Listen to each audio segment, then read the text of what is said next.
Second सत्र में आप सभी का पुनः स्वागत है। हमारे बीच में श्रीमती वर्षा श्रीवास्तव उपाध्यक्ष समवाय फाउंडेशन उपस्थित हैं, उनका स्वागत है। इसके अलावा रेखा मैडम उपस्थित हैं, सीनियर थेरेपिस्ट हैं, उनका स्वागत है। तो हम लोग चर्चा कर रहे थे अभी चाइनीज पर, ज़िगलर पॉइंट पर। हम लोग BHB में सेमेस्टर 1 में चर्चा करेंगे। आज ब्लड से शुरुआत करेंगे।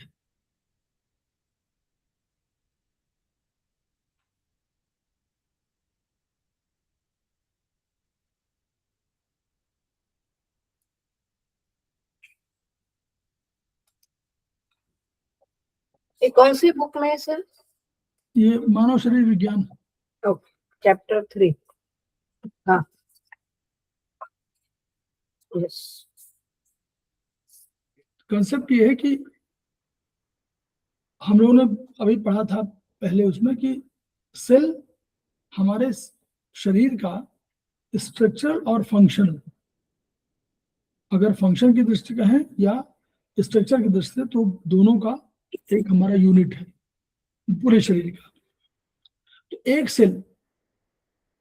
सेल के प्राणी भी हो सकते थे। तो एक सेल का प्राणी पाया गया था अमीबा। तो वो अमीबा क्या है, उसको जब उसको देखा गया तो वो एक सेल का था, लेकिन वो सारे फंक्शन करता था। तो नेचुरली उसको हम लोगों ने फर्स्ट चैप्टर में पढ़ा कि सेल में क्या क्या होता है। तो वो सारे काम करता था जो हमारा शरीर करता है, चाहे हमारा शरीर मल्टी सेलुलर ऑर्गेनिज्म हमारा हो तो भी। तो उसमें अब रक्त की बात आई कि रक्त क्या है। तो रक्त उन्होंने कहा कि जो हम लोग पहले पढ़ रहे थे कि अमीबा से लेकर हमारा डेवलपमेंट हुआ है। पहले जल का था, अब वो थल का भी हो गया, हम लोग थल में चलने लगे, तो जलचर थलचर हो गए। अब हमारे यहाँ शरीर ब्लड कैसे बनता है, तो उसी की बात कर रहे हैं कि ब्लड हमेशा कोई कैपिलरी है, कोई रक्त चैनल्स है, उन्हें प्रवाहित हो रहा है, बाहर नहीं बिखरा हुआ है, बल्कि चैनल्स में प्रभावित हो रहा है। बनता चैनल्स में बनता है, चैनल से प्रवाहित होता है। तो क्या है, हम लोगों ने फिर पढ़ा था उसमें टिश्यू में। तो टिश्यू में हम लोगों ने पाया था कि रक्त हमारा, हम लोग बोलते थे कनेक्टिव टिश्यू है। तो कनेक्टिव टिश्यू माने उसमें कई चीजें ऐड हैं और वो बांधे हुए हैं एक दूसरे को और उससे आगे बढ़ रही हैं। तो कैसे है, तो रक्त जो है एक तरल संयोजी उत्तर लिक्विड है, लिक्विड फॉर्म में है तो इसलिए तरल कह दिया, but it is connective tissue. वहां 5वीं कैटेगरी जरूर घोषित की गई थी, लेकिन वो 5वीं कैटेगरी नहीं है, that is only connective tissue. वो तरल ये है कि वो तरल फॉर्म में है, इसलिए हमने तरल कह दिया। उसके दो फॉर्म हो सकते थे, एक तरल और एक नॉन लिक्विड। तो ये तरल फॉर्म में था, तो कनेक्टिव टिश्यू है, यानी इसमें कुछ और भी होगा। तो क्या होगा, मैट्रिक्स माने जिसका आधार, किस मैट्रिक्स में, तो मैट्रिक्स हमारे प्लाज्मा है।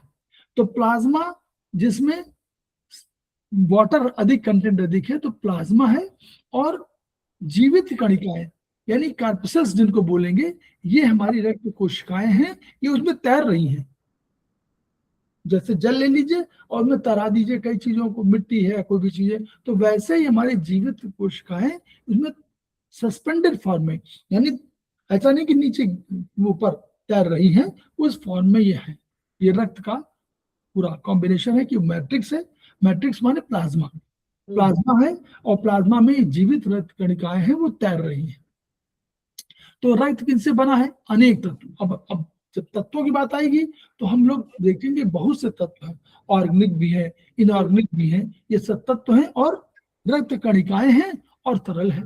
तरल में हमारे प्लाज्मा है, प्लाज्मा माने वही जल। तो ये, तो इनको बताया गया कैसे बनता है रक्त। बनने के लिए अब कई चीजें जो बनी, कहाँ कहाँ बनी, तो उन्होंने कहा कि जल, जो जल है, हम लोगों ने देखा कि जल कौन सा करता था, जल बाहर निकालते हैं, लेकिन कुछ जल लार्ज इंटेस्टाइन सोख लेता है। तो लार्ज इंटेस्टाइन दे रहा है, स्मॉल इंटेस्टाइन क्या दे रहा है, हम लोगों ने जो पढ़ा, जो खाया था, फैट खाया, फिर हम लोगों ने कार्बोहाइड्रेट खाया, प्लस हम लोगों ने जो है प्रोटीन खाया। तो ये सब जो है हमारे, ये सब प्रोटीन हम ये बन करके हमारे अलग अलग फॉर्म में हो गए, ग्लूकोज के फॉर्म में हो गए, एमिनो एसिड के फॉर्म में हो गए, फैटी एसिड के फॉर्म में हो गए। तो ये तीन तो ये हो गए, जल हो गया, विटामिन हो गया, ये सब। इसके साथ और हम लोगों ने क्या पाया, और अब ये चीजें आ करके और हमारे माध्यम यहीं पर आ गई, SI से LI से दोनों ट्रेवल की, और ये हमारे रक्त कोशिकाओं में आ गई, जो रक्त कोशिका वो सॉरी चैनल्स में आ गई। उधर क्या हुआ, और इसमें हमको चाहिए सब चीज आ गई, प्लाज्मा आ गया और उसमें विटामिन प्रोटीन ये सब आ गए। बचा कौन सा बचा केवल एक ही कि इसमें रक्त कणिकाएं आनी चाहिए। तो रक्त कणिकाएं बोन मैरो में बनती है, बोन मैरो में बनी और वहां से ये आकर के चली आई कहाँ, रक्त ये तरल वो चैनल में, और यही चैनल पर इसका निर्माण हुआ। तो रक्त का निर्माण हमेशा के लिए समझ लीजिए, रक्त का निर्माण हमेशा चैनल्स में होता है। उसके कंटेंट अलग अलग जगह से आते हैं, उसके जो पार्टिसिपेंट होते हैं या उसके जो कहिए कि कॉन्स्टिट्यूएंट्स होते हैं वो अलग अलग जगह से आते हैं, लेकिन बनता है कहां पर बनता है, चैनल में, चैनल बनता है। ठीक, अब पहले की बात कर रहे थे कि अगर एम्ब्रियोनिक स्टेज में होगा तो क्या होगा, तो उन्होंने कहा कि एम्ब्रियोनिक स्टेज में स्प्लीन और लीवर दोनों का बड़ा रोल है, ये बनाते हैं। क्योंकि अगर मान लीजिए बोन मैरो का डेवलपमेंट बाद में हुआ, अब बोन मैरो नहीं बन पाया, तो वो बना ही नहीं पाएगा इन चीजों को। तो इनको बनाया किसने, स्प्लीन ने, लीवर ने। फिर हम लोगों ने पढ़ा था इसको कि जब रक्त बन जाएगा तो इसको मूवमेंट जहां देना पड़ेगा, तो मूवमेंट देने के लिए हमारे पास हृदय था जो ट्रांसपोर्टर की भूमिका अदा कर रहा था, कि वो इसको प्रवाह दे रहा था और इसको हर जगह हर सेल में पहुंचा रहा था। किडनी क्या काम करती है, इससे जुड़े हुए हैं। किडनी क्या करती है, किडनी कहती है इसको और सफाई करती है, इसमें जो और टॉक्सिन होते हैं वो बाहर निकाल देती है। लीवर एक और काम करता है, लीवर भी कुछ चीजों को, टॉक्सिन को जल में घुलनशील बना करके उसको किडनी को दे देता है, तो किडनी निकाल देती है। फेफड़े क्या करते हैं, ऑक्सीजन ऐड करते हैं ताकि हमारा वो बन पाए, भोजन बन पाए। फेफड़े ऑक्सीजन बनाते हैं तो ऑक्सीजन इसी में मिला देते हैं, और इसी में कैसे मिलती है वो हम लोग आगे पढ़ेंगे। तो मिला देते हैं और वही जा करके फेफड़े से ऑक्सीजन ट्रांसफर हो जाते हैं, और फेफड़ों ने ऑक्सीजन दे दिया, कार्बन डाइऑक्साइड को ले लिया, और वही चीज आकर के हमारे सारे सेल्स में ट्रांसफर हो जाती है, और सेल्स भोजन बनाते हैं। अब भोजन बनाने के बाद हमारी एनर्जी देते हैं, एनर्जी से हम अपना काम करते हैं। तो ये एक पॉइंट ये कहा कि ये कथन कि बच्चे में उसकी माँ का रक्त प्रवाहित होना गलत है, वो सही नहीं है। इसलिए कह रहे हैं कि रक्त बनने की प्रक्रिया एम्ब्रियोनिक स्टेज में 4th to 9th सप्ताह में, यानी 2 महीने, 2 महीने में ये शुरू हो जाती है। यानी 2 महीने के बाद बच्चा खुद जो है अपने आप में रक्त बनाना शुरू कर देता है। और उस दौरान मान लीजिए बोन मैरो का विकास नहीं हुआ तो भी हमारे पास स्प्लीन और किडनी है, उनमें होता रहता है। ठीक है, और रक्त कणिकाएं मान लीजिए वो नहीं बना रही तो क्या यकृत बनाएंगी, स्प्लीन 4 भी बनाएंगी, आंत भी बनाती है, रक्त कणिकाएं आंत भी बनाती है, आंत जो स्मॉल इंटेस्टाइन ये भी बनाते हैं, लिम्फ नोड बनाते हैं। तो ये जो डेवलप हो चुके होते हैं तो ये उसकी ऑलरेडी उसका जनरेशन करते रहते हैं। तो ये अगर जरूरी नहीं है कि आपको बोन मैरो अगर नहीं हुआ तो ये नहीं हो पाएगा, तो हो जाता है। अब इन्होंने कॉम्बिनेशन दे दिया इसको कि संगठन क्या है इसका, देखें संगठन की बात आई कि मतलब कॉन्स्टिट्यूएंट्स में क्या है। तो रक्त में 2 ही चीजें हैं, एक तो आपकी वो है कार्पेसल्स है और एक हमारी प्लाज्मा है। तो प्लाज्मा 55 to 58% है, यही मोर और लेस यही रेशियो है। कुछ लेडीज में हो सकता है अधिक हो, कम हो, वो अलग पॉइंट है, लेकिन थोड़ा बहुत नॉर्मली यही होता है। ठीक, इसमें सबसे बड़ा घटक कौन सा है, जल, 92%। तो यानी प्लाज्मा में जल की कंसंट्रेशन सबसे अधिक है, और जो ठोस है जो उसके वो केवल 8 से 9% है, शेष 90% से ऊपर हमारा जल है। ये प्लाज्मा उससे बन गया। रक्त कणिकाओं में 42 से 45% इसका ये है, यानी रक्त कणिकाएं कम है और वो 58% करीब है, ये 42 से 45 है। इसमें 3 चीजें हैं, एरिथ्रोसाइट जिनको हम लोग कहते हैं आरबीसी, ल्यूकोसाइट जिनको बोलते हैं हम लोग डब्ल्यूबीसी, थ्रोम्बोसाइट जिनको बोलते हैं प्लेटलेट। एरिथ्रोसाइट, साइट माने हमेशा CYTES का मतलब होता है सेल, तो ल्यूको माने सफेद, तो सफेद रंग का है इसलिए ल्यूकोसाइट, तो WBC कह दिया हम लोगों ने। एर्थ्रोसाइट का हम लोगों ने अलग से नहीं बताया, लेकिन एर्थ्रोसाइट में आरबीसी रेड हो, उसका कलर रेड होता है इसलिए आरबीसी रेड ब्लड कार्पसेस कहलाता है। और थ्रोम्बोसाइट हमारा प्लेटलेट कहलाता है, जो उसको रोकता है, किसको, रक्त को बहने से रोकता है। अब उसका कॉम्बिनेशन बता रहे हैं कि क्या क्या जो आपका प्लाज्मा था उसमें क्या क्या कंटेंट है। देखिए, कार्बनिक 2 चीजें, एक कार्बन कंपाउंड है और एक अकार्बनिक है, नॉन कार्बन वाला। तो कार्बनिक में क्या है, प्रोटीन। देखिए प्रोटीन हम लोग कह रहे थे, प्रोटीन है, यूरिया है, यूरिक एसिड है, फैट है, कोलेस्ट्रॉल है, ग्लूकोज है। तो सब है, देखिए प्रोटीन है, फैट है, कोलेस्ट्रॉल है, ग्लूकोज, तो ये तो हमारे जानते हैं, जल है, जल तो ऑलरेडी है ही है। तो प्रोटीन है, कोलेस्ट्रॉल, कोलेस्ट्रॉल भी आपका फैट के ही फैमिली का मान लीजिए, तो फैट और कोलेस्ट्रॉल का एक ही हो गया। यूरिया और यूरिक एसिड बनते हैं तो इसी प्रोसेस से, इसलिए यूरिया और यूरिक एसिड होता है। ग्लूकोज हम लोग बता ही रहे थे, ये कार्बनिक है। अकार्बनिक क्या है, जितने भी हमारे साल्ट होते हैं, वो सोडियम, पोटेशियम, कैल्शियम, आयरन, ये सब, क्लोराइड, सल्फेट, फास्फेट, बाइकार्बोनेट, ये हमारे वो हैं, ये अकार्बनिक है, ये हमारे साल्ट कहलाते हैं, मिनरल्स कहलाते हैं। मिनरल्स एंड साल्ट्स में ये अकार्बनिक आते हैं, ये हमारे हैं। इनका बहुत 1% है और वो 7-8% है, यानी कार्बनिक अधिक है, कार्बन कंपाउंड अधिक है। कहते हैं कि प्लाज्मा में तत्वों की सूची पुस्तक के अंत में दी गई है, लेकिन कुछ चीजों को जो स्पेशलाइज्ड बता रहे हैं उनको हम लोग जरूर जान लेते हैं कि ये स्पेशलाइज्ड क्या होते हैं रक्त में।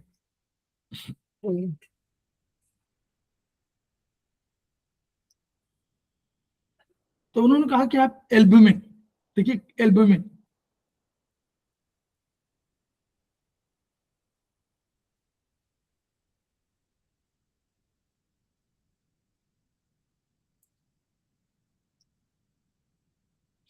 एल्बुमिन देखिए, तो कह रहे हैं कि जो एल्बुमिन हम कह रहे हैं, ये वाला हमारा 50 to 65%, मतलब सबसे अधिक एल्बुमिन होता है। प्लाज्मा प्रोटीन, लीवर, ये बनाता कौन है, लीवर। जहां कहा सिंथेसाइज शब्द का उल्लेख है, वहां मानिए कि सिंथेसिस माने 2 चीजों को मिला करके कोई बनाना, यानी ये प्लाज्मा प्रोटीन है, प्लाज्मा में रहने वाली प्रोटीन, इसलिए प्लाज्मा प्रोटीन कहला रही है। ये प्लाज्मा है, ये प्रोटीन, एल्बुमिन प्रोटीन है, उन्होंने पढ़ा ना। तो ये प्लाज्मा प्रोटीन है क्योंकि प्लाज्मा में, इसलिए प्रोटीन है। इसको कौन बनाता है, लीवर बनाता है। देखिए एल्बुमिन को लीवर बनाता है। इसकी कंसंट्रेशन प्लाज्मा में 6 to 8 ग्राम परसेंटेज, यानी 100 अगर ml होगा तो 6 से लेकर 8 ग्राम होगा। कंसंट्रेशन की बात कर रहे हैं, प्लाज्मा की बात। रक्त में काम क्या करता है, विस्कोसिटी, यानी इसको ठोस, थोड़ा सा ऐसा ना, तरल होता है, तो तरल को अगर कोई मिला दीजिए तो विस्कस हो जाएगा, मतलब जल्दी मूवमेंट नहीं, तो थोड़ा सा कहिए कि थोड़ा घना घना हो जाता है, तरल जो है घना हो जाता है और वो कम फिसलनेदार होता है। एक तो जल हो, उसमें कुछ ना घुला हो, सीधे बह जाएगा, उसमें कुछ घोल दीजिए तो धीरे धीरे बहेगा, तो वो विस्कोसिटी यही है। तो विस्कोसिटी माने थोड़ा सा उसमें मूवमेंट उसका कम हो जाता है, विस्कस, कुछ चीजें घुली होती है। फिर ऑस्मोटिक प्रेशर, हम लोगों ने ऑस्मोटिक प्रेशर पढ़ा था कि एक मेम्ब्रेन है, इसकी इधर भी दरवाजा, इधर भी प्रेशर, इधर भी प्रेशर, तो ये ऑस्मोटिक प्रेशर देता है। अगर ये ना हो तो, ऑस्मोटिक प्रेशर नहीं होगा तो अंदर से अंदर कोई चीज आ जाएगी, ये दबे रहता है कि कोई ना आ पावे, तो ये दबाव बनाता है, तो ये ऑस्मोटिक प्रेशर बनाता है, उसके लिए इसकी उपयोगिता है। और कई अन्य तत्वों को अपने साथ बांधकर निर्दिष्ट अंगों तक पहुंचाते हैं, ये नोट कर लीजिए। ये इसका काम और भी है कि ये कोई, जब कभी कोई किसी कुछ काम कराना होता है तो लीवर के पास ले जाना, मान लीवर ने बनाया, लीवर इसकी मदर है, तो लीवर के पास किसी को पकड़ के ले जाना हो तो लीवर के पास ले जाएगी, या कहीं और जहां भी ले जाना है, लेकिन लीवर उसका चूंकि मदर है इसलिए लीवर ने बनाया है तो लीवर मदर है इसकी, तो वहां पहुंचाती है। दूसरा क्या है, ग्लोबुलिन। तो एल्बुमिन और ग्लोबुलिन। ग्लोबुलिन क्या है, ये 3 तरह के होंगे।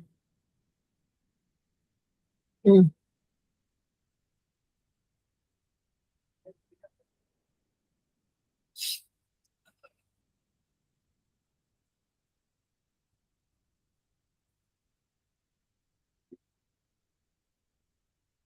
अल्फा, पहला अल्फा, ये इसमें क्या है, ग्लोबुलिन में इसकी सहभागिता 29-34% है। प्लाज्मा प्रोटीन में ये 29 से 34% है, वो 65 करीब थी, ये 29 से 34 कम है। हम्म, ये 3 तरह के हैं ग्लोबुलिन, क्या है, अल्फा, बीटा और गामा, 3 है। तो अल्फा बीटा गामा क्या करती हैं, अल्फा है 9.5 से 18%, बीटा 8 से 14%, गामा है 12 से 22%। तो अल्फा देखिए अभी हमने पढ़ा था एल्ब्यूमिन लीवर बना रहा था, अल्फा को भी लीवर बना रहा है और बीटा को भी लीवर बना रहा है। तो अल्फा बीटा ग्लोबुलिन में और उधर एल्ब्यूमिन, तीनों को बना रहा है लीवर। तो ये क्या बनाता है दोनों काम क्या है अल्फा बीटा का, दोनों प्रोटीन वेक्टर को ऑस्मोटिक प्रेशर, वो भी ऑस्मोटिक प्रेशर दे रही थी ना एल्ब्यूमिन, हम्म, और उसके अलावा विस्कस बना रही थी। ये ऑस्मोटिक प्रेशर प्रदान करता है, दो करता है। दूसरा, ग्लूकोज और लिपिड से कॉन्जुगेट करके ग्लाइकोप्रोटीन लाइपोप्रोटीन बनाते हैं। यानी इनका रोल क्या है कि ग्लूकोज मिला और वसा मिला, लिपिड माने वसा, फैट, तो दो ग्लूकोज मिला लिपिड मिला, उनसे ग्लाइको ग्लाइकोप्रोटीन, तो मतलब ग्लाइको माने ग्लूकोज और प्रोटीन, और लाइपोप्रोटीन माने लिपिड और प्रोटीन, ठीक है ना। ये प्रोटीन का है ना, ये सब है ना। तो प्रोटीन से क्या, ग्लूकोज से मिले तो ग्लाइकोप्रोटीन, लिपिड से मिले तो लाइपोप्रोटीन, दोनों मिलकर के ये बनाते हैं। तो यानी दोनों ग्लूकोज और लिपिड से कॉन्जुगेट माने मिलते हैं, कॉन्जुगेट करेंगे और बनेंगे क्या, ग्लाइकोप्रोटीन, क्योंकि ग्लूकोज और प्लस प्रोटीन ग्लाइकोप्रोटीन और लाइपोमान लिपिड प्रोटीन लाइपोप्रोटीन, ये बना देते हैं। तीसरा गामा, 12 से 12%, वो 12 से 22, ये विशेष रूप से नोट कर लीजिए इसको, लिम्फोसाइट और प्लाज्मा सेल द्वारा संश्लेषित होती है। इसको बनाने का काम कौन करता है, लिम्फोसाइट और प्लाज्मा सेल। प्लाज्मा है ना, ये प्लाज्मा सेल यही है, ये प्लाज्मा सेल और लिम्फोसाइट, दो काम, दो इसको बनाते हैं। और सबको बनाता है कौन, लीवर, लेकिन इनको बनाता है गामा को लिम्फोसाइट बनाते हैं। लिम्फोसाइट में पढ़ेंगे कहां पर है, लिम्फोसाइट डब्ल्यूबीसी का पार्ट है, तो लिम्फोसाइट बनाएंगे और प्लाज्मा सेल बनाएंगे। इनका, इस गामा ग्लोबुलिन का उपयोग क्या होता है, एंटीबॉडीज बनाने में। जो आप कहते हो कि एंटीबायोटिक ले लेते हैं तो वो एंटीबॉडीज बनाते हैं, यानी एंटीबॉडीज में सहयोग करते हैं, वही एंटीबॉडी बनाने का काम गामा ग्लोबुलिन करता है। यानी ये कम होगा तो हमारी डिफेंस की सिस्टम थोड़ा, स्ट्रांग होगी। ना कम होगा तो कमजोर हो जाएगी, अधिक होगा तो स्ट्रांग होगी, हाँ, क्योंकि यही तो बनाता है, ठीक है। ठीक।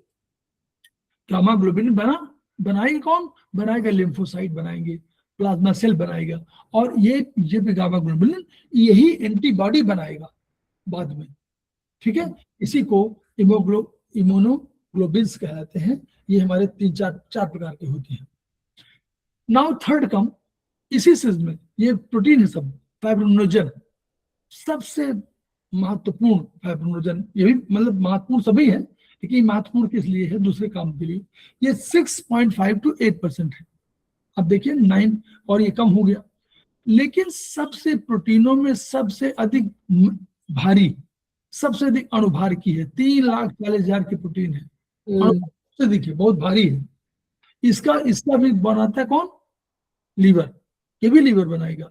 केवल लीवर गामा ग्लोबुलिन को नहीं बनाता, शेष सब बनाता है। और इनका काम क्या होता है, कोएगुलेशन।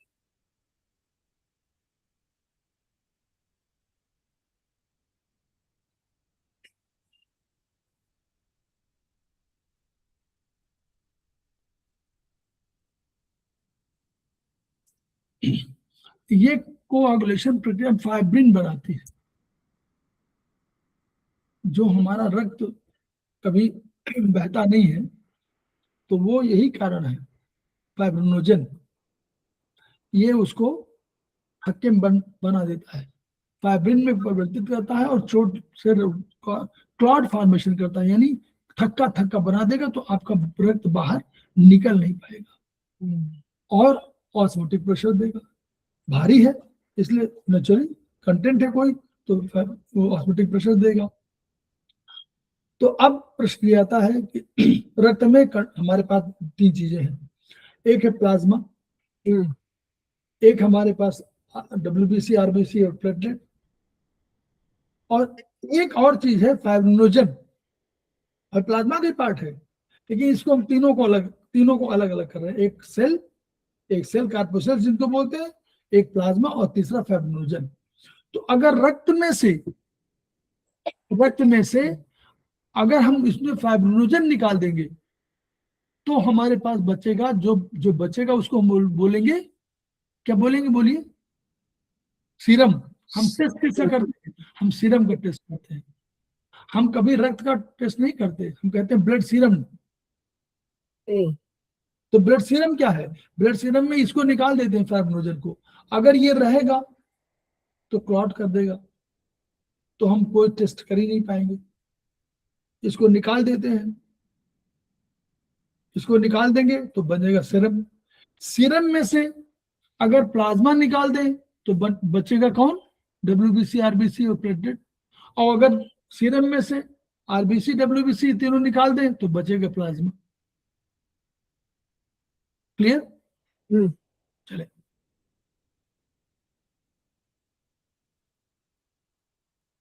सीरम टेस्ट हम लोग करते हैं, वो कारण वही है।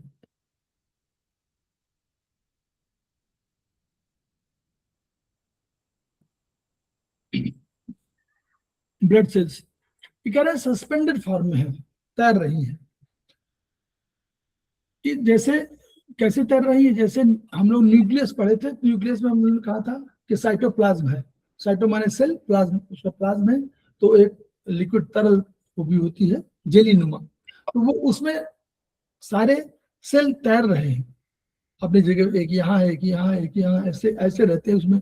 तो उसी तरह होते हैं, उसी तरह यहाँ भी ये ब्लड सेल्स तैर रहे होते हैं। इनकी संख्या निश्चित है, मोर और लेस, इनकी संख्या निश्चित है। क्यों? क्योंकि जितना ये जन्म लेते हैं उतना ही मरते हैं। ब्लड सेल जितना जन्म लेंगे उतना मरेंगे। ग्रोथ के समय में क्या होगा? ग्रोथ में इनकी जरूरत है, तो ग्रोथ में ये सेल मरेंगे कम और जन्म अधिक लेंगे। परसेंटेज वही रहेगा। परसेंटेज की बात बोलेगी, पूरा प्लाज्मा बढ़ेगा, सब बढ़ेगा, परसेंटेज वही रहेगा मोर और लेस, जो परसेंटेज पहले से है। लेकिन इनकी संख्या बढ़ सकती है, क्योंकि सारी चीज बढ़ेगी, ग्रोथ हो रही, हर चीज बढ़ेगी।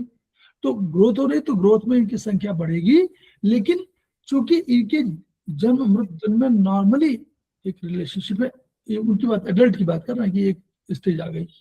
फिर क्या होता है? एजिंग प्रोसेस में सेल्स मरते अधिक है, जन्म कब लेते हैं, तो आपका शरीर कमजोर होता है। वो ये कारण है।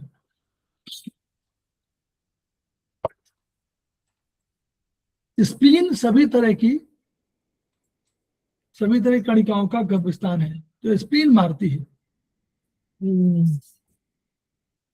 आरबीसी को, डब्ल्यूबीसी को भी मारती है, डब्ल्यूबीसी बनाती भी है, लेकिन आरबीसी को मारती है दिखे, क्योंकि वो देखती है कि भाई ये काम नहीं कर पा रहे हैं, तो एक्चुअली या तो ओल्ड होगा या डेथ सम होगा, तो उनको मार देंगे। अब बचा erythrocyte. Now we come to erythrocyte. Erythrocyte क्या है? आरबीसी। हाँ, RBC, very good. Red blood corpuscles बोलते हैं। तो कहाँ पाया जाता है? कहा कि लंबी अस्थियों, जो हमारी बड़ी बोन्स है, लंबी अस्थियां हैं, ठीक है, लंबी अस्थियों के दोनों सिर पर, ऊपर ऊपर नीचे, तो बोन मैरो होता है, ऊपर ऊपर ऊपर, तो दोनों सिर मौजूद बोन मैरो, वहां बोन मैरो होता है। तो ये कहते हैं कि बताना है इनको बोन मैरो, लेकिन सब में बोन मैरो नहीं होता, नॉर्मली लंबी अस्थियों में जो लंबी वाली होती है उनमें होता है। तो लंबी अस्थियों मौजूद दोनों सिरों पर होती है बोन मैरो। वर्टिब्रा की बॉडी, वर्टिब्रा क्या है, हमारी ये पीछे वाली हाँ। है ना स्पाइनल कॉर्ड, तो उसमें डिब्बा उसको प्रोटेक्ट कर रही है। वर्टिब्रा की बॉडी में, उसको हम बॉडी बोलते हैं, एक जो इस तरह का होता है तो उसमें एक बॉडी बोल देते हैं कि ये बॉडी, बीच वाला भाग। तो बॉडी में, स्टर्नम में, स्टर्नम में ये वाले में, और पेल्विक बोन की ट्यूबरोसिटी में, पेल्विक बोन हिप बोन की बात कर रहे हैं, तो उसमें वहां की ट्यूबरोसिटी में इरिथ्रोसाइट का जन्म शिशु जन्म के बाद से जन्म जीवन पर्यंत होता है। 4 चीजें हुई, एक तो उनका लंबी सिरों के मौजूद ऊपर वाली है, दोनों सिरों पर, वहां दोनों में, स्टर्नम में होगा, पेल्विक बोन की ट्यूबरोसिटी में होगा, और हमारा वर्टिब्रिक बॉडी में स्टर्नम, 3-4 चीजें हैं, यहाँ पर इसका जन्म होता है। सामान्य संख्या क्या है, 5 to 0.5 मिलियन क्यूबिक मीटर, यानी 5 माने 50 लाख, 50 लाख से 55 लाख पर क्यूबिक मिलीमीटर। 1 क्यूबिक मिलीमीटर का अगर हम रक्त लें तो उसमें हमको 50 से 55 लाख मिलेंगे। फिर दूसरा बता रहा है, एक पॉइंट ये हो गया, दूसरा बता रहा है कि बोन मैरो में मदर सेल से एर्थ्रोसाइट बनने में लगभग 9 दिन लगते हैं। बोन मैरो में जो मदर सेल बना उससे एर्थ्रोसाइट बनने में 9 दिन लगते हैं। तो मदर सेल, पहले मदर सेल बना तो मदर सेल से एर्थ्रोसाइट बनने में 9 दिन लगते हैं। तो ऐसा नहीं कि बोन मैरो में ये मदर सेल से बन रहा है, तो ये कभी कोई, ये एकेडमिक प्रश्न है कि कितने दिन बनता, तो वो कहते हैं कि भाई मदर सेल से बनने में 9 दिन लगते हैं। ये एकेडमिक प्रश्न है, कोई वैसा नहीं है कि इसमें बहुत, लेकिन ये क्वेश्चन के लिए है, मैंने कोई पूछता कितना है परसेंटेज जानना चाहिए, लेकिन ये नहीं।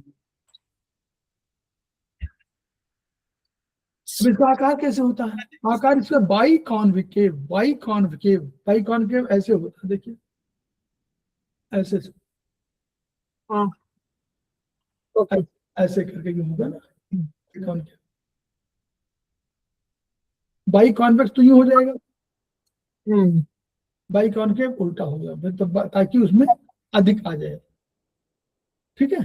तो बाई कॉन्केव दोनों तरफ, ऊपर इधर भी, तो बाई कॉन्केव डिस्क आकार का इसका आकार होता है।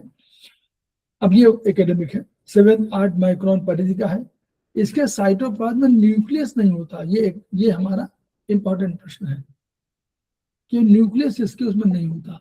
न्यूक्लियस शुरुआत में होता है, जब बनता है तब होता है, लेकिन जब रक्त प्रवाह में आता तब नहीं जाता। क्यों, न्यूक्लियस की जरूरत नहीं है उसको।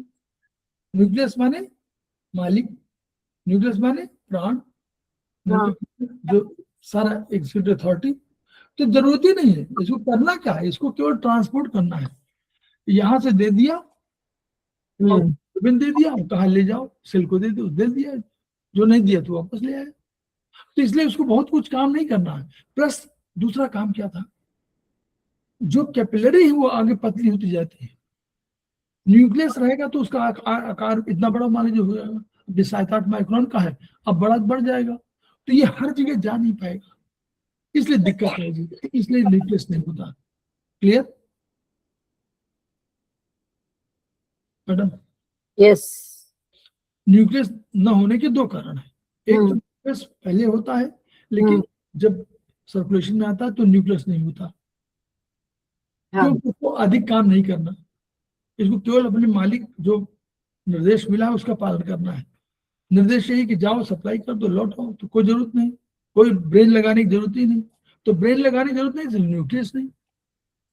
दूसरा, न्यूक्लियस आएगा तो एक उसको भी चाहिए, आपका घर छोटा है, मालिक बाहर से आ गए, तो मालिक को भी चाहिए कमरा, तो आपके पास कमरे कम पड़ गया ना, तो मालिक है वो तो रहेगा ही कमरे में, तो उसके कमरे कम पड़ गए, तो वो इसलिए चाहते हैं कि भाई मालिक न रहे, ताकि हमको कुछ करना है नहीं, हम ऑफिस में चल रहा है स्टाफ से, मालिक आ गया तो एक कमरा हो चाहिए, और हमारा ऑफिस तो 2 कमरे का है, इसमें अधिक जगह नहीं, ठीक। इसलिए इसमें क्या होता है, न्यूक्लियस नहीं होते, लेकिन कॉन्जुगेटेड प्रोटीन हीमोग्लोबिन होती है। ये जो हमारा हीमोग्लोबिन है, प्रोटीन, इसकी बात कर रहे हैं कि ये हमारे पास, इसको जगह चाहिए, इसकी जरूरत है, इसलिए न्यूक्लियस नहीं है। वह न्यूक्लियस आएगा तो और बड़ा हो जाएगा, तो कहाँ रहेगा? तो हीमोग्लोबिन तो लेना, उसको जाना है, उसको पहुंचाना है, इनकी जरूरत है नहीं। ठीक, इसी हीमोग्लोबिन के कारण इसका रंग जो है स्कारलेट रेड दिखाई पड़ता है। हीमोग्लोबिन में जब ऑक्सीजन है तो स्कारलेट रेड इसका कलर दिखाई पड़ता है। इसका जीवन काल 120 दिन का है। कितने दिन का? 120 दिन का। अब आंकड़े में देखिए कि इसका 0.83% जन्म मरण होता है। और एर्थ्रोसाइट में क्षेत्रफल कितना है, ये क्लियर?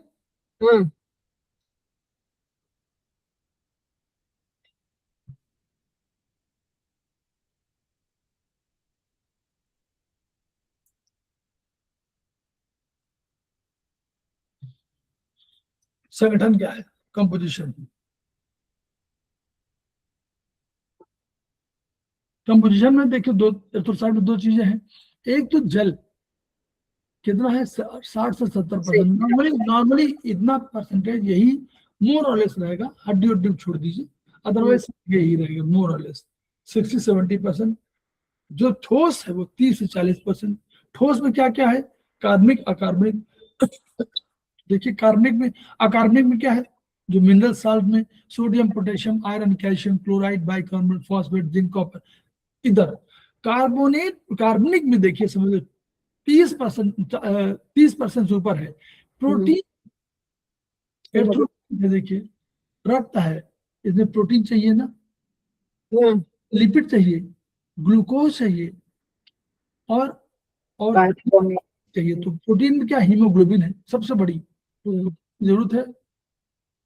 स्टोमेटिन, इल्निन, ये हमारे प्रोटीन के रूप में। लिपिड में कोलेस्ट्रॉल भी इसमें होता है। ऐसा नहीं कोलेस्ट्रॉल बढ़ जाता है तो आप सोचते हैं कोलेस्ट्रॉल बढ़ गया। कोलेस्ट्रॉल तो आपके शरीर के अंदर है ही है। लेसिथिन, अनसिफिलिन। तीसरा ग्लूकोज भी होता है। चौथा कार्बनिक एनहाइड्रेज, कैटलेज, फास्फेटेज। फिर थाइमीन, राइबोफ्लेविन, ये हमारे विटामिन वगैरह के भी रूप है। तो विटामिन भी इसमें होते हैं। तो विटामिन भी हो गया, प्रोटीन भी हो गया, लिपिड भी हो गया, ग्लूकोज भी हो गया, ये सब चीजें, कोलेस्ट्रॉल भी हो गया। इन सब चीजों पर हम लोग, हमारे साथ ऑलरेडी रक्त में रहते हैं, यही से बना हुआ है कॉम्बिनेशन।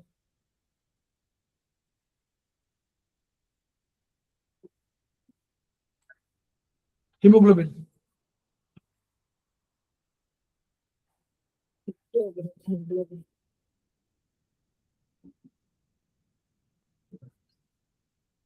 एक सेकंड।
हीमोग्लोबिन,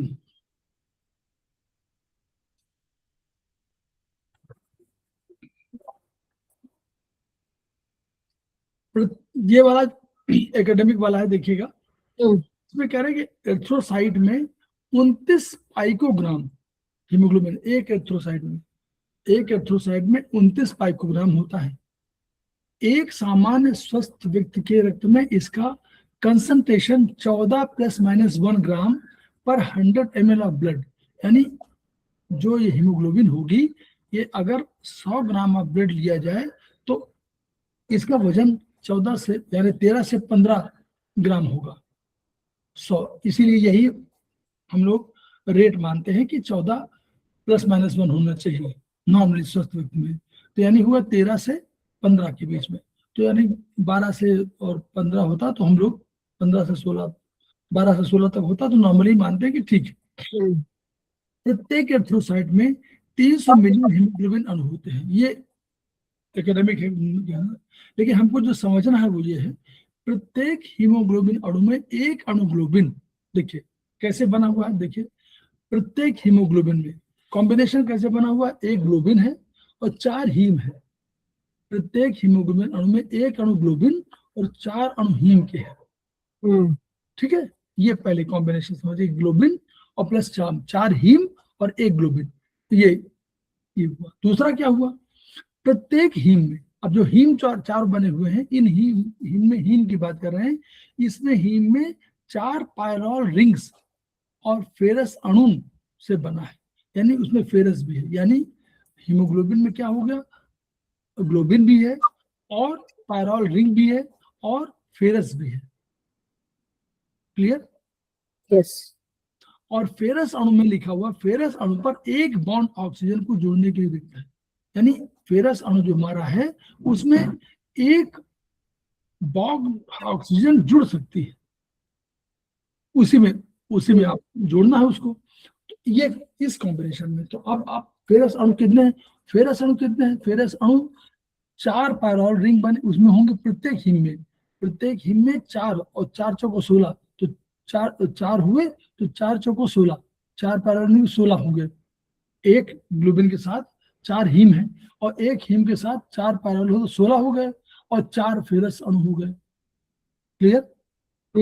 और एक फेरस अणु में एक ऑक्सीजन, यानी 4 अणु में 4 फेरस में 4 आ सकते हैं ना, यानी एक ग्लोबिन में 4 अणु ऑक्सीजन आ सकते हैं।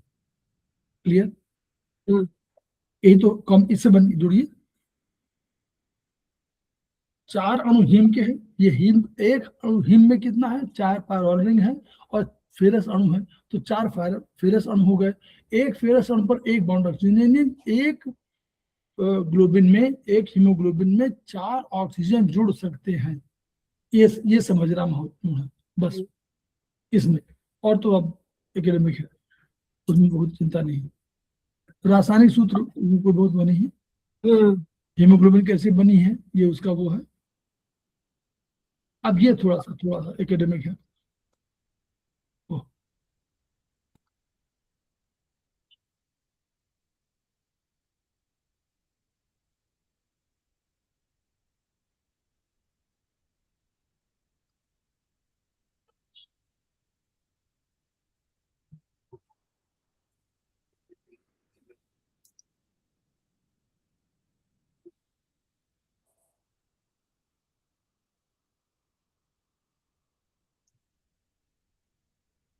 तो देखिए 100 ग्राम हीमोग्लोबिन में 0.338 से 0.34 ग्राम फेरस होता है। तो कुल रक्त में, इसी से निकाला उन्होंने ऊपर वाले से कि 100 ग्राम हीमोग्लोबिन में इतने ग्राम फेरस होता है। तो जो हीमोग्लोबिन हमारे शरीर में है उसमें कुल मिलाकर के 3 ग्राम आयरन उपयोग हो रहा है। ये हमको समझना है कि मतलब हमारे शरीर में, रक्त में जो हमारा लगभग 5 लीटर रक्त होगा उसमें 3 ग्राम आयरन है। ये हमारा उसका समझ में आया कि हमको 3 ग्राम आयरन हमारे शरीर में होता है नॉर्मली। ठीक, अब वही आगे आ गया।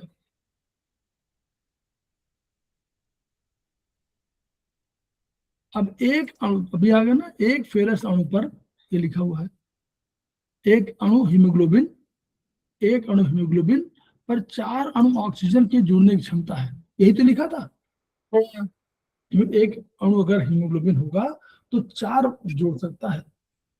अब 1 ग्राम हीमोग्लोबिन 1.34 मिलीलीटर ऑक्सीजन वहन करेगी। अगर 1 ग्राम हीमोग्लोबिन होगी तो 1.34 मिलीलीटर ऑक्सीजन ले जाएगी अपने साथ साथ। ये ले जाती है, यानी 1 ग्राम हीमोग्लोबिन 1 ग्राम हीमोग्लोबिन करेगी 1.34 मिलीलीटर ऑक्सीजन ले जाती है। ये क्वेश्चन कभी कभी आ जाता है कि कितने 1 ग्राम हीमोग्लोबिन में कितना मिलीलीटर ऑक्सीजन जाती है, तो 1.34 मिलीलीटर। और यही मात्रा 100% संतृप्त मानी गई है। दिस इज द सैचुरेटेड, इससे अधिक नहीं हो सकता। यानी 1 ग्राम हीमोग्लोबिन अगर होगा तो वो 1.34 मिलीलीटर ऑक्सीजन ले जाएगी, ट्रांसपोर्ट करेगी। ठीक, जब सर्कुलेशन हो रहा है तो हीमोग्लोबिन अणु से, देखिए हीमोग्लोबिन अणु से मात्र 1 अणु ऑक्सीजन कोशिकाओं द्वारा उपयोग की जाती है, लेके गए 4। याद करिएगा, हीमोग्लोबिन में 1 अणु में कितना गैस होता है? 4 अणु ऑक्सीजन जोड़ सकते हैं ना, ये लिखा। हाँ। ये गया, ये हीमोग्लोबिन गई और उसने खटखटाया दरवाजा सेल का, हाँ। उसका उसका एक को उसका कहा भैया हमको चाहिए 1 सेल का, तो कहा कि हमको चाहिए वो 1 सेल, कहा 4 हमारे लाए हमको तो 1 ही चाहिए। उसने नहीं लिया, कहा हमको जरूरत ही नहीं है। ये है रियल, ये जो भारत, जो हमारा शरीर बना है, शरीर का ये धर्म है। हम लोग भूले हुए हैं। वो कह रहा है कि हमको 4 हमको नहीं चाहिए भैया, हमको 1 ही चाहिए। 3 वापस कर दिया उसने। देखिए, 1 अणु ऑक्सीजन कोशिकाओं द्वारा प्रयोग की जाती है बस, और शिराओं में रक्त का रंग, अब जैसे ही उसने दिया, ट्रांसफर किया, तो जब ऑक्सीजन दे रहे हैं, अभी जब तक ऑक्सीजन थी तो उसका कलर था स्कारलेट रेड। क्या था? Scarlet red. अब जैसे ऑक्सीजन देना शुरू कर दिया, वैसे इसका रंग हो गया पर्पल रेड, बैंगनी टाइप का, नीला उसको बोलते हैं। ठीक, इस 1 अणु ऑक्सीजन को हीमोग्लोबिन पर जुड़ने हेतु फेफड़ों में मात्र 0.003 सेकंड समय लगता है। ये इतना तेज ट्रांसफर होता है, 0.003 सेकंड। और अभी हम लोग वहां पढ़ेंगे कि 1 सेकंड का समय फ्री है। कभी वहां पढ़ेंगे आप लोग तो लंग्स में कि वहां पर 1 सेकंड का 1 सेकंड फ्री है। 4 सेकंड का एक हमारा साइकिल है, जिसमें 1.2 सेकंड में हम लोग इनहेल लेते हैं, सांस अंदर खींचते हैं, और 1.8 में बाहर निकाल देते हैं, और एक सेकंड खाली देता है इन्हीं सब कामों के लिए। कह रहे ना, इतना तेज हुआ कि 1 सेकंड खाली है, 0.003 सेकंड। कितना तेजी ये है। तो इतना समय लगता है, 0.003 सेकंड का समय लगता है। इसका संश्लेषण क्या होता है? अब ये थोड़ा सा ये समझ लीजिए कि कहाँ कैसे बनता है। हीम कहाँ बनती है? माइटोकॉन्ड्रिया में। हीम माने हीम में फेरस भी जुड़ा हुआ है ना, तो हीम माइटोकॉन्ड्रिया में। ग्लोबिन का राइबोसोम में, ग्लोबिन का संश्लेषण राइबोसोम में, और इन दोनों कॉन्जुगेशन गोल्गी एपरेटस में होता है। तो माइटोकॉन्ड्रियम कौन बना? हीम। ग्लोबिन बना राइबोसोम में, ग्लोबिन वो है प्रोटीन है, तो राइबोसोम में बनी, और इन दोनों कॉन्जुगेशन कहाँ हुआ? गोल्गी एपरेटस में हो गया, गोल्जी में। तो ये वहां पर सेल में बन रहा है।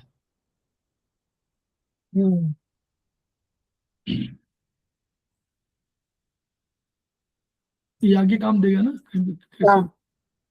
एरिथ्रोसाइट में न्यूक्लियस नहीं होता, तो अब न्यूक्लियस नहीं है, तो न्यूक्लियस को हमने क्या कहा था मैडम? प्राण, मालिक, सब कुछ कह डाला था ना कि वो सब कुछ है। अब नहीं है, मान लीजिए एरिथ्रोसाइट न्यूक्लियस है ही नहीं, तो अगर कोई चीज कम हो जाएगी तो लाएगा कौन? मान लीजिए मालिक नहीं है, अब कोई घर में काम कम पड़ गया, बारात, मान लीजिए बारात आई है या कोई आपका कोई फंक्शन है, मालिक नहीं है, उसी को पैसा देना, उसी को व्यवस्था कराना, उसी को, तो वो कहेंगे, कोई आया उसने कहा हमको 1000 रुपये चाहिए, उनका मालिक नहीं है, उनका हमको ये देना था 2000 रुपया, उनका मालिक नहीं है। उन्होंने कहा कि हमको, उन्होंने कहा था कि ये सामान ले आओ, तो सामान लेने के लिए हम जा रहे हैं, लेकिन हमको तो 500 रुपये चाहिए, उनका मालिक नहीं। यानी कहने का अर्थ ये है कि यदि जनन काल में किसी फैक्टर की कमी हो गई तो न्यूक्लियस एरिथ्रोसाइट वैसा ही बना रहेगा, अपने आप से सुधार नहीं कर सकता। मालिक होता तो क्या करता, वो व्यवस्था कर देता। मालिक कहता कि भाई ये चीज कम है, उनका मंगा लो, सब्जी कम पड़ रही है, उनका 20 किलो सब्जी कम पड़ रही है, उनका और मंगा लो 20। अब बिल्कुल 20 किलो सब्जी कम पड़ गई घर में, रसोईया मांग रहा है कि भाई 20 किलो सब्जी कम है, क्योंकि भाई मालिक नहीं, क्या करें, जैसे बनाना वैसे बनाओ,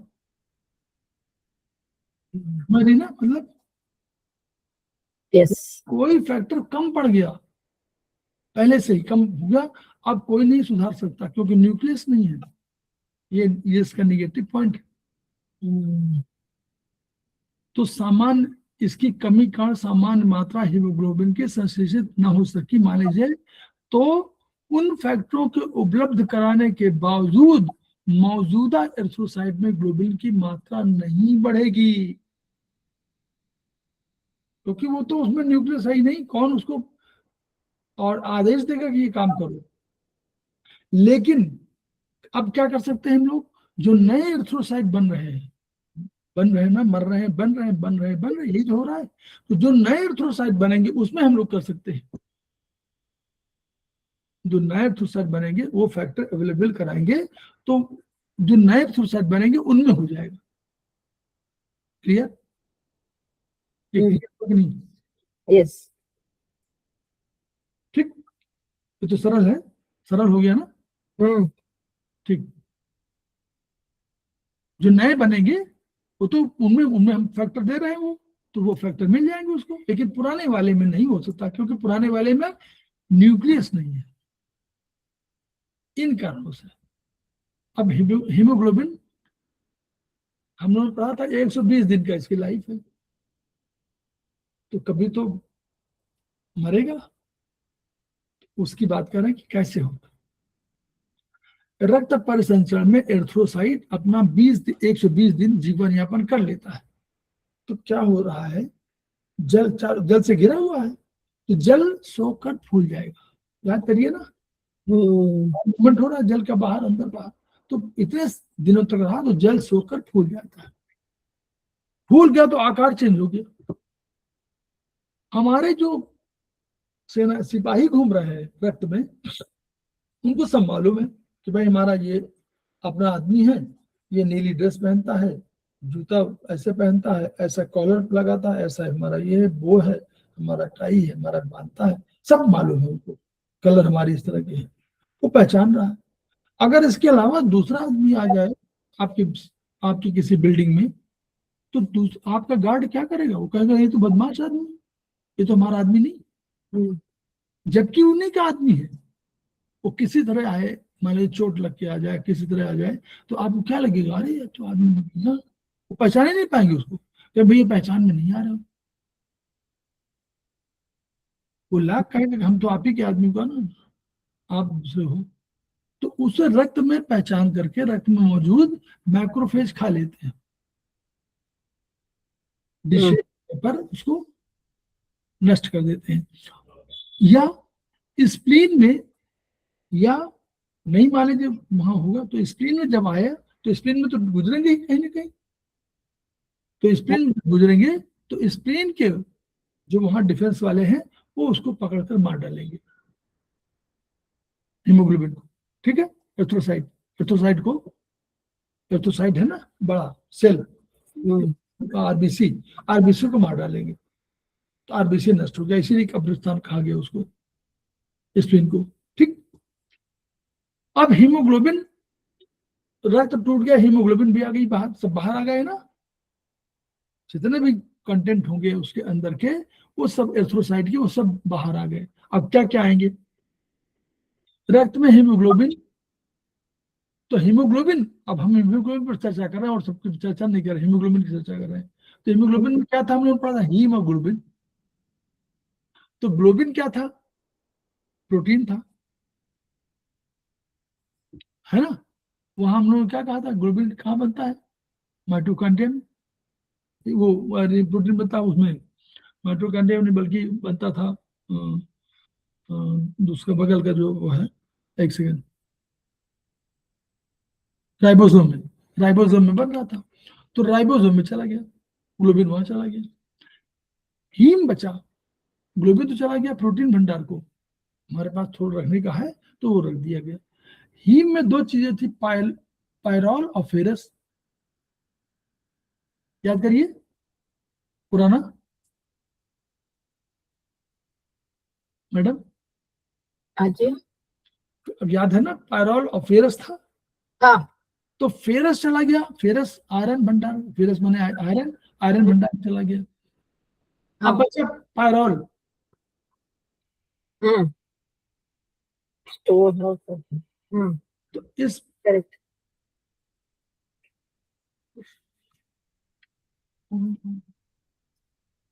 तो अब बचा पायरॉल।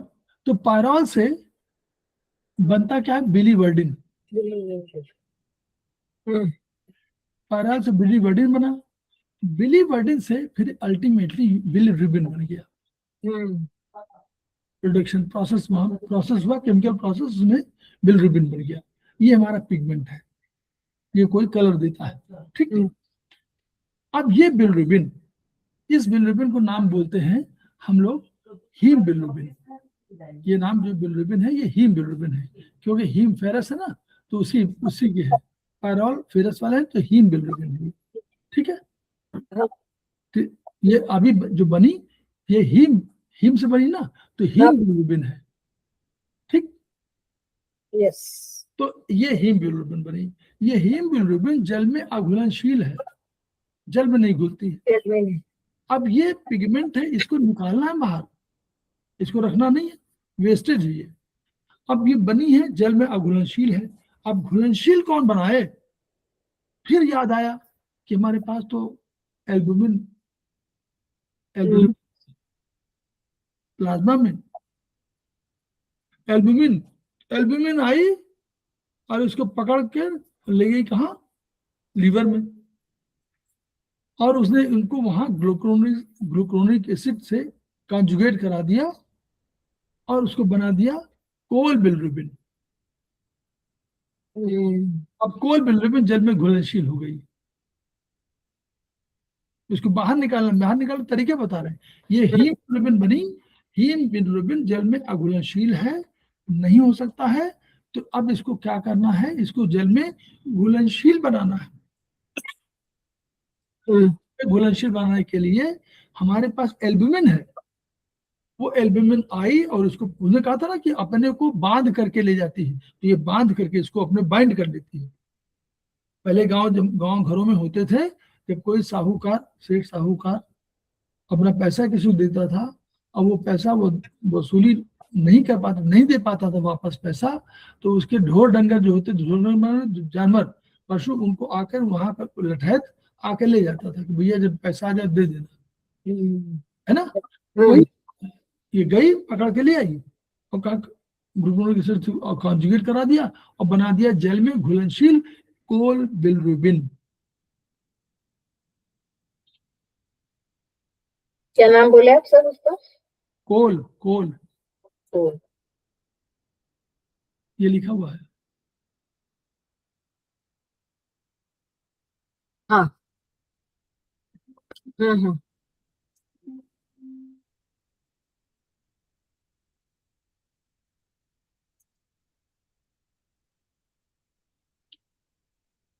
ये हीम ग्लोबिन से ग्लूकोनिक एसिड, ग्लूकोनिक एसिड से कॉन्जुगेट कराया और ये कोल बिलिरुबिन बन गई। कोल बिलिरुबिन जल में घुलनशील है।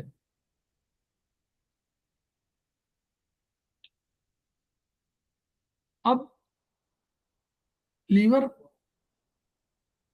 कौन सा बाइल बाइल जूस बनाता है, उसी से निकाल देंगे इसको। कोल बिलिरुबिन को बाइल जूस निकालता है ना लीवर, हाँ उसी से तो निकालेगा। तो हाँ बाइल जूस में ये चला गया, बाइल जूस से आगे चला गया, कहाँ चला गया, ड्यूडेनम में जाएगा। जीबी गॉल ब्लैडर से थ्रू ड्यूडेनम में जाएगा। तो ड्यूडेनम में जाएगा, फिर ड्यूडेनम से क्या हुआ, एक रक्त के माध्यम से जाएगा और एक आंत में जाएगा। ड्यूडेनम आंतों में जाएगी ना, तो एक रक्त के माध्यम से जाएगा, तो रक्त में चला जाएगा, तो किडनी में जाएगा, किडनी में जो जाएगा निकालेगा वो यूरोबिलिन, यूरिन में, यूरोबिलिन, क्योंकि यूरिन का है तो यूरोबिलिन। और जो आंत में जाएगा वो उसको क्या, आंत में बैठे हुए हमारे बैक्टीरिया, वो उसको ऑक्सीडेशन करा देंगे और उसको स्टड को बिलिन कर बना देंगे और उसको निकाल देंगे मल में। समझ गए ना, यहाँ क्लियर भाई। वो बाइल जूस बनाता है और बाइल जूस निकालता है, तो बाइल जूस के माध्यम से वो ट्रांसफर कर देगा इसको, तो बाइल जूस ट्रांसफर हो गया, और ट्रांसफर हो गया बस स्टर्कोबिलिन यूरोबिलिन के रूप में ये बाहर निकल गया। में कितना होना चाहिए, रक्त में बिलिरुबिन होना चाहिए 0.2 से 0.8 मिलीग्राम पर 100 ml ऑफ ब्लड। सीरम में 100 ml है तो उसमें 0.2 से 0.8, तो हम लोग सीरम बिलिरुबिन का टेस्ट जब करते हैं तो यही आता है 0.2 से 0.8 होना चाहिए। इससे अधिक होगी तो प्रॉब्लम होती है। यूरिन में यूरोबिलिन जाती है, उसकी मात्रा होती है 0.3 से 3 मिलीग्राम पर डे, ये होती है। अब यहाँ कोई प्रश्न पूछना हो पूछ लीजिए, फिर पीलिया पे हम लोग करें। थोड़ा सा भी टफ हो जाएगा थोड़ा सा, इसलिए बोल रहे हैं, पीलिया में थोड़ा टफ होना है इसलिए। जॉन्डिस है ना, ये आ रहा है इसलिए। कोई अभी तक कोई है, कोई any question from you? No. ठीक, नाउ चलिए। अब अगर मान लीजिए बिलिरुबिन अधिक हो गई, कैसे अधिक हुई बाद में चर्चा करेंगे। अगर बिलिरुबिन अधिक हो गई तो कहाँ कहाँ दिखाई पड़ेगी। सबसे पहले डॉक्टर के पास जाइए, जॉन्डिस में तो तुरंत आंख देखते हैं, तो सबसे पहले कहाँ आएगी, शरीर के तरल नेत्र के एक्वस वाइटस ह्यूमर को छोड़कर। आंख में एक ह्यूमर होता है, मतलब जल तरल टाइप का होता है, एक एक्वस और वाइटस, यहाँ छोड़ दीजिए। शेष में क्या होगा, कोशिकाओं में मौजूद इलास्टिन, वहां पर इलास्टिन कोई होता है, उससे जुड़ करके पीला रंग देने लगेगा, तो पीले आंखें पीली दिखाई पड़ेंगी, आंखें पीली दिखाई पड़ेंगी। ठीक, तो पहले कहाँ दिखाई, आंखों की और म्यूकस मेम्ब्रेन, नेत्र की म्यूकस मेम्ब्रेन और मुंह, इस चेहरे पर, यहाँ पर आपको चेहरे पर और इसके आंख पर आपको आएगा। ठीक, फिर क्या है, यूरिन थोड़ा सा येलोइश होना शुरू हो, फिर हथेली और पांव, हाथ और पांव, और फिर अंत में पूरा शरीर, और बाद में पीला पीला छूटने लगेगा। याद करिए। तो ये अब इसने ये वहां क्या हुआ है, वर्चुअली क्या हुआ है कि वहां पर बिलिरुबिन की मात्रा बढ़ गई पूरे शरीर में, हर जगह, हर ऑर्गन में, यही अर्थ है। आंखों में, हर ऑर्गन में, हाथों के ऑर्गन में, सब में, पैरों में से बढ़ गई, यानी ये सब सेल के बाहर इकट्ठे हो गए। सेल काम नहीं कर पा रही, सेल काम नहीं कर पा रही है, तो क्या होगा, अब प्रॉब्लम हो गई, फंक्शन नहीं हो पा रहे हैं सारे, सब बॉडी के फंक्शन रुकने लगे, तो यानी कोशिकाएं मरने लगी। The cell, the death of the cell. तो सेल अगर मर रही है तो सेल से हमारा बना है शरीर, सेल से बने टिश्यू, टिश्यू से बने ऑर्गन, ऑर्गन से बने सिस्टम, सिस्टम से बने बॉडी। सेल बनने लगी तो टिश्यू बनने लगी, टिश्यू बनने लगे तो ऑर्गन बनने लगे, यही तो होगा। तो अंत में प्रॉब्लम हो जाएगी। ये पीलिया का, दिस इज जॉन्डिस।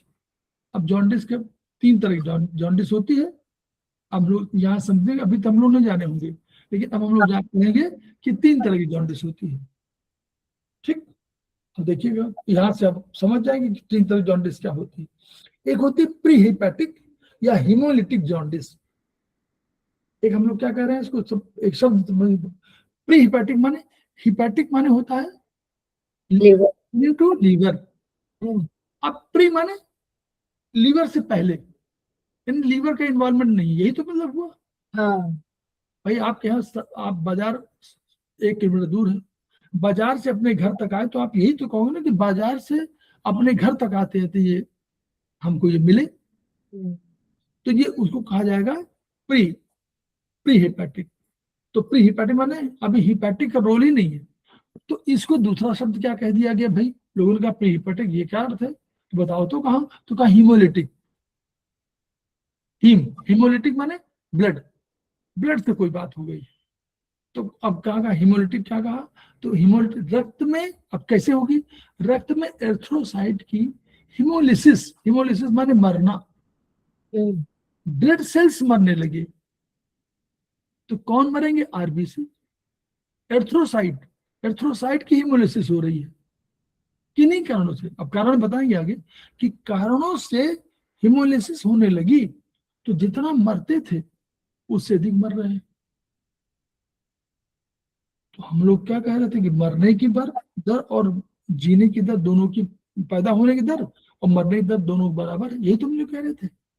यहाँ तो उल्टा हो गया, मरे अधिक पैदा कम हुए, पैदा एक स्पीड से हो रहा है लेकिन मरने अधिक लगे। तो इसमें क्या होगा, ये कंडीशन जो है क्या करेगी, ये कहाँ होगी, सर्पदंश, कोई सांप ने काट लिया हो, या आपने जो अपना ब्लड ग्रुप है उसके अलावा दूसरा चढ़ा दिया हो, और कभी कभी नए बच्चों में। तो ये कारण होगा हिमोलिटिक जॉन्डिस। क्यों, इसमें आरबीसी जल्दी मरने लगे, अधिक मरने लगे, बशर्ते उनका जितना जन्म हो रहा उससे अधिक तुलना में। तो क्या होगा, इसमें क्या होगा, यकृत, लीवर, लीवर अपनी क्षमता के अनुसार ट्रांसफर कर रहा है बेचारा, वो तो लगा हुआ कि जितना उसकी क्षमता है उतना पहले भी कर रहा है। तो हीम बिलिरुबिन को कोलिरुबिन में परिवर्तित कर रहा है, परंतु हीम बिलिरुबिन की अधिक मात्राओं आ रही है। क्यों, आरबीसी मर रहे हैं बहुत तेजी से, तो हीम बिलिरुबिन बढ़ जाएगा। बोलिए, करेक्ट, समझ में आया नहीं, अभी समझ में अभी आया। तो कोई, वो तो जितना 100 मिला हीम बिलिरुबिन को कन्वर्ट कर दिया, आने लगा हीम बिलिरुबिन 200, वो क्या करे, उसकी क्षमता तो केवल 100 की है। तो हीम बिलिरुबिन की अधिक मात्रा कोशिका में आ जाएगी, तो इसमें जब टेस्ट आएगा तो आपको हीम बिलिरुबिन की मात्रा अधिक आएगी। केवल हीम बिलिरुबिन की अधिक मात्रा आ गई तो इसको समझ लीजिए कि यानी ये प्री हिमोलिटिक है, हिमोलिटिक जॉन्डिस है। कारण जो भी हो, चाहे फीमेल ट्रांसफ्यूजन हो, चाहे सांप में काटा, कुछ कोई कारण हो। दूसरा क्या हुआ, दूसरा हुआ हिपैटिक या हिपैटोसेलुलर। अब हिपैटो कह दिया, अब ये हिपैटिक का या अब तो जरूरत है किसकी, वजह से होगा। तो लीवर किस हो रहा, तो इसको हिपैटोसेलुलर, सेलुलर माने सेल, हिपैटो माने लीवर के सेल, तो लीवर के सेल में प्रॉब्लम हो गई, इसको हिपैटिक कह दिया गया। तो इसमें क्या हुआ कि यकृत कोशिकाएं, उन्हीं में कोई रोग हो गया, फूल गई, तो उनमें बिलियरी डक्ट होती है, कैनालिकुली होती है, ये अवरुद्ध हो गई। रोगग्रस्त होने के कारण अब यही जो उनका फंक्शन क्या था, कॉन्जुगेशन, यही नहीं कर पा रही। अब पहली बार लीवर इन्वॉल्व हुआ तो लीवर अपना काम कर ही नहीं पा रहा है, क्योंकि वहां पर प्रॉब्लम है उसके। तो क्या होगा, क्षम और रक्त में हीम कोलिरुबिन दोनों की मात्रा बढ़ जाती है। बेचारा जो हीम है आया, उसको कार्य नहीं पा रहा, तो हीम भी बढ़ी और कोल बिलिरुबिन जितना इसने किया, दोनों की मात्रा, क्योंकि आगे पूरा सारे फंक्शंस ठीक से हो नहीं पा रहे हैं, तो हीम भी बढ़ेगी और कोल भी बढ़ जाएगी, दोनों बढ़ जाएगी।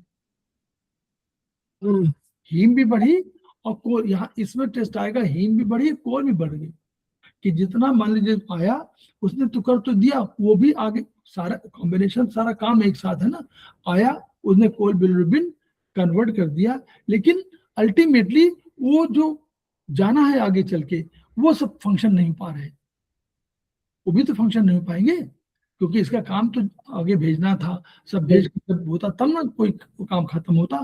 तो हीम भी बढ़ी, हीम तो इसलिए बढ़ी क्योंकि ये कर ही नहीं पा रहा है। दूसरा, जितना इसने किया वो भी आगे ठीक से नहीं पा रहा, इसकी प्रतिवाहनियां बिल्कुल वो है, अवरुद्ध है, रुकी हुई है। तो जितना इसने किया तो कोल बिलिरुबिन बढ़ा और हीम भी बढ़ा, दोनों बढ़ गए। तो इन्फेक्टिव हेपेटाइटिस में, इसको इन्फेक्टिव हेपेटाइटिस में यही होता है, तो दोनों बढ़ जाएगी, हीम भी बढ़ेगी और कोल बढ़ेगी। तो इस वाले टेस्ट में आएगा हीम भी बढ़ी है कोल भी बढ़ी है, तो ये जब दोनों बढ़ी आएगी, अगर हीम बढ़ी आती केवल तो प्री हिपैटिक, और कोल बिलिरुबिन भी बढ़ी हुई, दोनों बढ़ी है तो हिपैटिक।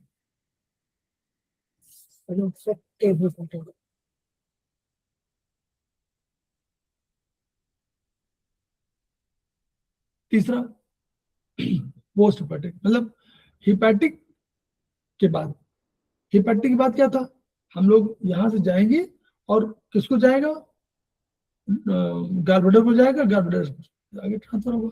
तो अगर हिपैटिक के बाद है तो केवल कहाँ जरूरत है, केवल ऑब्स्ट्रक्टिव जॉन्डिस, यानी आप कभी इस वाले में कोई ऑब्स्ट्रक्शन है अप टू गार्बेडर, तो वो प्रॉब्लम है। हिपैटिक यहाँ तो खत्म हो गया, उसके बाद गार्बेडर में कोई समस्या आ गई, तो गार्बेडर में पथरी है, बाइल डक्ट में अवरोध है, तो बाइल जूस ड्यूडेनम में जा ही नहीं पा रहा। इसलिए हिपैटिक में कोई प्रॉब्लम नहीं, उसने भैया भिजवा दिया, अब आप जानो तो गार्बेडर में स्टोर होगा, गार्बेडर में कंसंट्रेट होगा, गार्बेडर से जाएगा। अब वही प्रॉब्लम आ गई, तो क्या हुआ, ड्यूडेनम में नहीं पहुंच पा रहा है, तो कोल बिलिरुबिन की मात्रा बढ़ जाएगी।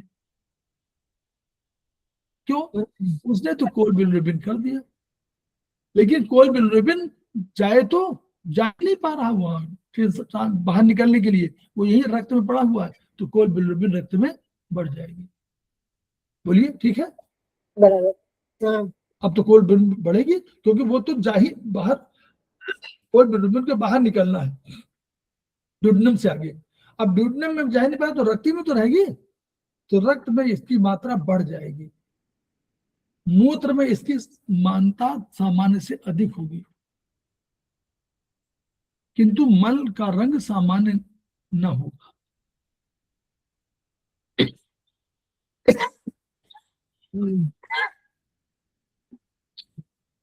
तीनों में कैसे स्थिति होगी, देखिए उसी को दिखाया इन्होंने।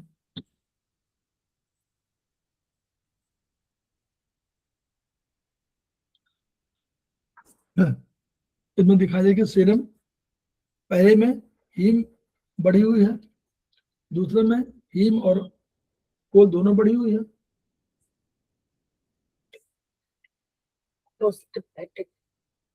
तीसरे में केवल कोल बढ़ी हुई है। यूरिन यूरोबिलोजन, मतलब यूरिन के माध्यम जा रही है, उसमें प्री हिपैटिक में बराबर, हिपैटिक में डबल मतलब अधिक हो गई, और पोस्ट हिपैटिक में आधी भी हो सकती है, बराबर, ऐसा कोई दिक्कत नहीं। लेकिन मतलब यूरिन में, हिपैटिक में मूत्र की मात्रा सामान्य से अधिक हो जाएगी ना, सामान्य से अधिक, क्योंकि यूरिन में जा रही मात्रा जा रही है, क्योंकि वो तो लिक्विड ट्रांसफर हो गया रक्त से, लेकिन वहां मल से ट्रांसफर नहीं हो पाएगी, यही तो कह रहा वो। कोल बिलिरुबिन की मात्रा रक्त में अधिक हो जाएगी, मूत्र में इसकी मात्रा, हाँ जो यूरिन में जाएगा तो वो जा रहा है कोल से रक्त में अधिक होगी, और मूत्र में भी कम अधिक होगी, सामान्य से अधिक होगी, दोनों में अधिक हो गई हिपैटिक में, ठीक है। मल का रंग डार्क होगा पहले में, पहला प्री हिपैटिक में डार्क होगा, और हिपैटिक में पीला होगा, पीला होगा, और पोस्ट हेपेटिक में क्ले रंग का होगा। तो डार्क और पेल और क्ले, डार्क होगा प्री हेपेटिक में, खूब गाढ़ा। क्यों मैडम? डार्क में हीम है ना, हाँ हीम हीम जो है, हीम हीम देगा ना, कौन सा रंग देगा? फेरस वाला देगा ना, गाढ़ा गाढ़ा, हाँ है ना। तो ठीक। डार्क हम्म काला काला टाइप का डार्क हो जाता है ना, वो पेल और हम्म, क्ले। सीरम एल्कलाइन फास्फेटेज दोनों में, पहले दोनों में लगभग बराबर रहेगा, लेकिन पोस्ट हेपेटिक में बढ़ेगा। बढ़ेगा।